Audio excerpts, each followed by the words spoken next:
எண்ணமெல்லாம் சிறகடிக்கும், எண்களெல்லாம் வழி கொடுக்கும். எந்நாளும் ராஜமுகம், எளியோரின் ஏறுமுகம். எந்த நிலை வந்தாலும் வந்த நிலை மாறாத நமது Rajanilai. Rajanilai TV, channel of astrology.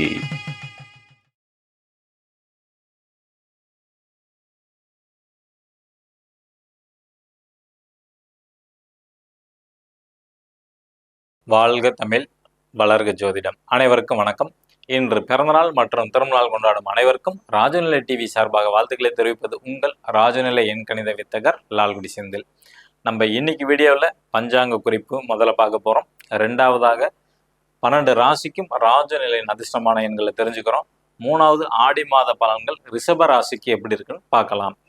இன்றைய பஞ்சாங்கம் உத்தராயண காலம், பராபவ வருடம், ஆணி மாதம் 19ஆம் தேதி வெள்ளிக்கிழமை, இன்று 3/7/2026 சங்கடகர சதுர்த்தி. நல்ல நேரம் காலை 9:15 முதல் 10:15 வரை, மாலை 5:15 வரை, மாலை 5:15 முதல் 6 மணி வரை. கௌரி நல்ல நேரம் மதியம் 12:15 முதல் 1:15 வரை, மாலை 6:30 முதல் 7:30 வரை. ராகு காலம் காலை 10:30 முதல் 12 வரை. குளிகை நேரம் 7:30 முதல் 9 வரை காலை. யமகண்டம் மதியம் 3 முதல் 4:30 வரை. மேற்கு திசை சூலம். என்று மேற்கு திசை நோக்கி போறதா இருந்தால் கொஞ்சம் வெள்ளம் சாப்பிட்டு போங்க, சிறப்பு. இன்றைய தேதி காலை 10:25 வரை திருதியை, அதன் பின் சதுர்த்தி. நட்சத்திரம் திருவோண நட்சத்திரம் காலை 11:19 வரை, பின்பு அவிட்ட நட்சத்திரம். யோகம் விஷ்கம்ப நாம யோகம். கரணம் பத்திரை கரணம் காலை 10:25 வரை, பின்பு பவகரணம். சந்திராஷ்டமம் புனர்பூச நட்சத்திரத்திற்கு. கிரக நிலவரங்கள்: ரிஷப ராசியில் செவ்வாய் பகவான், மிதுன ராசியில் சூரிய பகவான் மற்றும் புதன் பகவான், கடக ராசியில் சுக்கிர பகவான் மற்றும் குரு பகவான், சிம்ம ராசியில் கேது பகவான், மகர ராசியில் சந்திர பகவான், கும்ப ராசியில் ராகு பகவான், மீன ராசியில் சனி பகவான். நம்ம ராஜநிலையோட அதிர்ஷ்டமானங்களை இந்த மாதிரி ஒரு பர்மனன்ட் மார்க்கரை பயன்படுத்தி மணிக்கட்டில் எழுதுங்க. உங்க ராசி அல்லது உங்க லக்னத்துக்கு சொல்லக்கூடிய எண்ணை மணிக்கட்டில் எழுதுங்க. எழுதும் போது உங்களுக்கு என்ன தேவை இருக்கோ அதை மனசுல நினைச்சுக்கங்க. திருமணம் நடக்க வேண்டுமா, குழந்தை பாக்கியம் வேணுமா, கொடுத்த பணம் வேணுமா, கணவன் மனைவிக்குள்ள ஒற்றுமை வேணுமா, இடம் விற்கணும், இடம் வாங்கணும், கார் வாங்கணும், இந்த மாதிரி உங்களுக்கு என்ன தேவைகள் இருந்தாலும் மனதார நினைச்சுங்க. 100 நாள்ல அந்த காரியம் நிறைவேறும். நிச்சயமாக நம்பிக்கையோட செஞ்சா நிச்சயமாக நடக்கும். மேசராசி அல்லது மேச லக்னத்தில் பிறந்த நண்பர்கள் இன்று பயன்படுத்த வேண்டிய ராஜநிலையின் அதிர்ஷ்டமான எண் 51 51. ரிஷபராசி அல்லது ரிஷப லக்னத்தில் பிறந்த நண்பர்கள் இன்று பயன்படுத்த வேண்டிய ராஜநிலையின் அதிர்ஷ்டமான எண் 56 56. மிதுன ராசி அல்லது மிதுன லக்னத்தில் பிறந்த நண்பர்கள் இன்று பயன்படுத்த வேண்டிய ராஜநிலையின் அதிர்ஷ்டமான எண் 72 72. கடகராசி அல்லது கடக லக்னத்தில் பிறந்த நண்பர்கள் இன்று பயன்படுத்த வேண்டிய ராஜநிலையின் அதிர்ஷ்டமான எண் 41 41. சிம்ம ராசி அல்லது சிம்ம லக்னத்தில் பிறந்த நண்பர்கள் இன்று பயன்படுத்த வேண்டிய ராஜநிலையின் அதிர்ஷ்டமான எண் 87 87. கன்னி ராசி அல்லது கன்னி லக்னத்தில் பிறந்த நண்பர்கள் இன்று பயன்படுத்த வேண்டிய ராஜநிலையின் அதிர்ஷ்டமான எண் 74 74. துலாம் ராசி அல்லது துலா லக்னத்தில் பிறந்த நண்பர்கள் இன்று பயன்படுத்த வேண்டிய ராஜநிலையின் அதிர்ஷ்டமான எண் 93 93.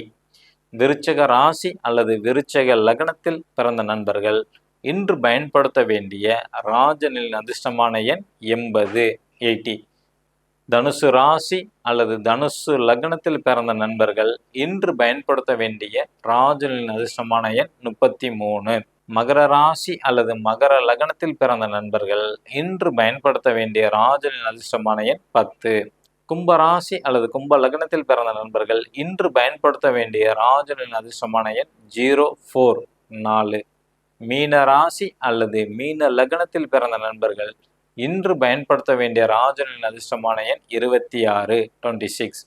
இவை அனைத்தும் காமனான ராஜநிலையோட அதிர்ஷ்டமான எண். உங்கள் ஜாதகப்படி நீங்கள் பயன்படுத்தக்கூடிய செல்ஃபோன் எண், ஏடிஎம் பாஸ்வேர்டு, ஜிபே, ஃபோன்பேல பண்ணக்கூடிய டிரான்ஸ்ஃபர் பண்ணக்கூடிய எண்கள், இவை அனைத்தும் அதிர்ஷ்டமான எண்ணா அப்படின்னு தெரிஞ்சுக்க கீழே உள்ள வாட்ஸ்அப் நம்பருக்கு தொடர்பு கொள்ளுங்க. நிச்சயமாக கட்டணம் செலுத்தி தான் பார்க்கப்படும். ஓகேங்களா? நம்ம இப்போ அடுத்தது பார்க்கறது ஆடி மாத பலன்களில் ரிஷப ராசிக்கு எப்படி இருக்குன்னு தெரிஞ்சுக்க போகிறோம். பொதுவாக அந்த ஆடி மாதத்தில் செவ்வாயோட பயிற்சி வருது, புதனோட பயிற்சி, சுக்கிரனோட பயிற்சி வந்து வருது. செவ்வாய்ங்கிறது வந்து பார்த்தீங்கன்னா ஆடி 16 சனிக்கிழமை காலையில் 4:48க்கு வந்து பயிற்சி ஆகிறாங்க. புதன் பகவான் ஆடி 15 வெள்ளிக்கிழமை மாலை 5:12 வந்து பயிற்சி ஆகுறாங்க. அதாவது பயிற்சிங்கிறது வந்து பார்த்தீங்கன்னா மிதுனத்துலேருந்து கடகத்துக்கு செல்றாங்க புதன். செவ்வாய் வந்து ரிஷபத்துலேருந்து மிதுனம். சுக்கிரன் வந்து கன்னி வீட்டுக்கு போகிறாங்க ஆடி 17. ஓகேங்களா? சரி.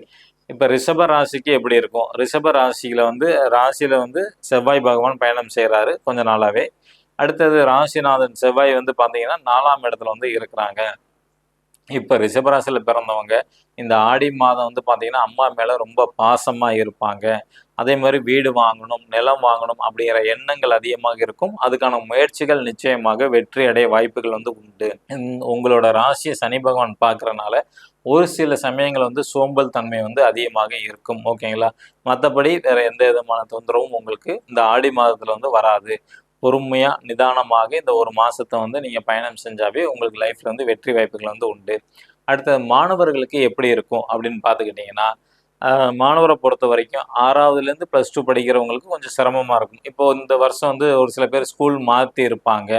அப்போ அங்கே போனோடனே அங்கே உள்ள நண்பர்கள், அதாவது அங்கே புதுசாக போகும்போது ஒரு சில விதமான பயம் இருக்கும், ஒரு சங்கடம் இருக்கும், ஒரு ஃப்ரீயாக இருக்காது.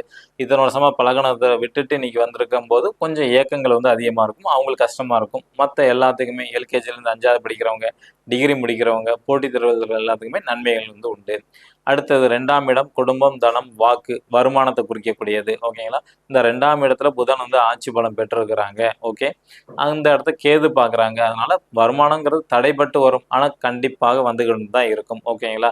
ஒரு சில பேர் குறுக்கு வழியிலையும் சம்பாரிச்சுக்கிட்டு இருப்பாங்க இந்த ஆடி மாதத்தில் பொறுத்த வரைக்கும். அதே மாதிரி வந்து குடும்பத்தில் வந்து கொஞ்சம் போட்டி பொறாமை இதெல்லாம் வரக்கூடிய காலங்கள். ஏன்னா நீங்கள் வந்து நல்ல நிலைமையில் இருக்கும்போது அக்கம் பக்கத்தில் இருக்கவங்களால சின்ன சின்ன இடையூறுகள் வந்து வரும். ஓகேங்களா? ஏன்னா புதன் ஆட்சி பலம் பெற்றுட்டாரு. அப்போ அக்கம் பக்கம் சரௌண்டிங்கில் உள்ளவங்களால சின்ன சின்ன கருத்து வேறுபாடு வந்து நிச்சயமாக வரும். கொஞ்சம் கவனமாக இருக்கிறது ரொம்ப ரொம்ப நல்லது. அடுத்தது 3ஆம் இடம் அப்படிங்கிறது வந்து தம்பி, தங்கச்சி, மாமனாரை குறிக்கக்கூடியது. இங்கே வந்து சூரியனும் குரு பகவானும் இருக்கிறாங்க. இதனோட அதிபதி சந்திரன் 4ஆம் வீட்டில் பயணம் செய்கிறாங்க. இவங்களுக்கு உங்களோட தம்பி, தங்கச்சி, மாமனாருக்கு பேர், புகழ், அந்தஸ்து, கௌரவம் எல்லாமே கிடைக்கக்கூடிய அமைப்பு வந்து உண்டு. வருமானத்தை நோக்கி அதாவது வந்து காசு பணம் சேர்க்கணும் மற்றவங்கள மாதிரி அப்படிங்கிற எண்ணங்கள் அதிகமாக இருக்கும். இவங்களுக்கு வந்து பார்த்தீங்கன்னா எதிரி அல்லது கடன் அல்லது நோய் இந்த 3 ஏதாவது ஒன்று புதுசாக உருவாகும். ரிஷபராசியில் பிறந்தவங்களோட தம்பிக்கு அல்லது தங்கச்சிக்கு அல்லது மாமனார் இந்த 3 நபரில் யாருக்காச்சும் ஒருத்தங்களுக்கு கொஞ்சம் நோய் வரலாம் அல்லது கடன் வரலாம். ஓகேங்களா? கடன்கிறது வந்து வாகனம் வாங்கும்போது இன்னைக்கு எல்லாமே லோனுன்னு ஆயிடுச்சு. அதனால் அது கண்டிப்பாக வந்து வரதுக்கான வாய்ப்புகள் வந்து உண்டு. இவங்களுக்கு வந்து பார்த்தீங்கன்னா புனித ஸ்தலத்துக்கு போயிட்டு வந்தால் நல்ல வெற்றி வாய்ப்பு வந்து நிச்சயமாக கிடைக்கும். தம்பி, தங்கச்சி, மாமனார் யாராவது ஒருத்தங்க. அடுத்தது 4ஆம் இடம் தாயை குறிக்கக்கூடியது. ஓகேங்களா? தாய்க்கு வந்து கொஞ்சம் மருத்துவ செலவு வரதுக்கான வாய்ப்புகள் அதிகம் உண்டு. ஓகேங்களா? அதே மாதிரி வெளிநாட்டு தொடர்பு சில பேர்த்துக்கு வந்து கிடைக்கும். தாயை பொறுத்த வரைக்கும் அலைச்சல் அதிகமாக இருக்கணும். தொழில் செய்யலாங்கிற ஒரு ஆசை எப்போதுமே மனசுல ஓடிக்கிட்டு இருக்கும். அடுத்தது வீடு வாகனம் அமையுமா? ரிஷபராசியில பொறுத்த வரைக்கும் இந்த ஆடி மாசத்துல தவிர்க்கிறது ரொம்ப ரொம்ப நல்லது. வீடு வாங்க வேண்டாம், நிலம் வாங்க வேண்டாம், வாகனங்கள் எதுவும் வாங்க வேண்டாம், புக்கிங் செய்ய வேண்டாம். ஆடி மாசம் முடிஞ்சு அடுத்த கிரக கொஞ்சம் மாறும். அப்போதைக்கு நீங்க வந்து பார்த்துக்கலாம். அடுத்தது 5ஆம் இடம் குழந்தையை குறிக்கக்கூடியது. இங்கே 5ஆம் இடம் புதன் தான் வராரு. அவர் 2ல் ஆட்சி பலம் பெற்றிருக்கிறாங்க. இந்த 5ஆம் இடத்த சனி பார்வை இன்னும் 2.25 வருஷம் வரைக்கும் அங்கே தான் இருக்க போகுது. அப்போ ரிஷபராசியில் பிறந்தவங்களோட குழந்தைகள் வந்து இப்போ 2 குழந்தை பிறந்திருக்கு, 3 குழந்தை பிறந்தோன்னா அதில் ஏதாவது ஒரு குழந்தைக்கு அந்த ஒரு எஃபெக்ட் வந்து இருக்கும். அதாவது சனி பகவானோட எஃபெக்ட். அதாவது எப்படின்னா சோம்பேறித்தனமாக இருக்கிறது அல்லது காலில் அடிபடுறது, காலில் சின்ன சின்ன வீக்கம் வர்றது, கொப்பளை கட்டி வர்றது இந்த மாதிரி அமைப்புகள் வந்து அதிகம் உண்டு. விளையாடும் போது கல் தடுக்கி கீழே விழுகிறது இந்த மாதிரி அமைப்புகள் வந்து உண்டு. இப்போ டீனேஜ் வயசுல இருக்கிறாங்க, வேலைக்கு போயிட்டு இருக்காங்க அப்படின்னா அவங்க நிச்சயமாக வெளிநாடு போகிறதுக்கான வாய்ப்பை வந்து கொடுக்கும். வெளிநாட்டுக்கு முயற்சி செஞ்சாலும் நிச்சயமாக அவங்களுக்கு வந்து கிடைக்கும். புதுசாக திருமணமானவங்களுக்கு குழந்தை பாக்கியம் எப்படி இருக்குன்னு கேட்டிங்கன்னா கொஞ்சம் தாமதம். இந்த ஆடி மாதத்தில் பொறுத்த வரைக்கும் கொஞ்சம் தள்ளி தான் போகும். அடுத்தது ரிஷபராசியில் பிறந்தவங்களோட அரசியல் வாழ்க்கை எப்படி இருக்கும் அப்படின்னு கேட்டிங்கன்னா பேச்சில் கவனமாக இருக்க வேண்டும் அடுத்த 2 ஆண்டுகளுக்கு. ஓகேங்களா? அதே மாதிரி வந்து பார்த்தீங்கன்னா உங்களை பொறுத்த வரைக்கும் கொஞ்சம் எதிரிகள்கிட்டேருந்து விலகி இருக்கிறது நல்லது. ஏன்னா எதிரியோட கை வந்து ஓங்கி இருக்கும் அரசியல் இருக்கிறவங்களுக்கு. அப்போ எதிரியை வந்து நீங்கள் வந்து வெல்ல முடியாது. இன்னும் ஒரு 6 மாதத்துக்கு கொஞ்சம் கவனமாக தான் இருக்க வேண்டும். உங்களோட பேச்சில் வந்து உண்மைத்தன்மை இருந்தால் நிச்சயமாக உங்கள் லைஃப்ல வந்து எல்லாமே நல்லது நடக்கும். நம்ம நாளைக்கு ரிஷபராசியில் பிறந்தவங்களோட வேலை வாய்ப்பு எப்படி இருக்கும், அவங்க தந்தைக்கு தொழில், மாமியார், வெளிநாட்டு யோகம் இதெல்லாம் எப்படி இருக்குங்கிறத நாளைக்கு வீடியோவில் வந்து கண்டிப்பாக தெரிஞ்சுக்கலாம். இந்த நாள் இனிய நாளாக அமைய அடியேனும் பிரபஞ்ச தினம் பிரார்த்தனை செய்து கொள்கிறேன்.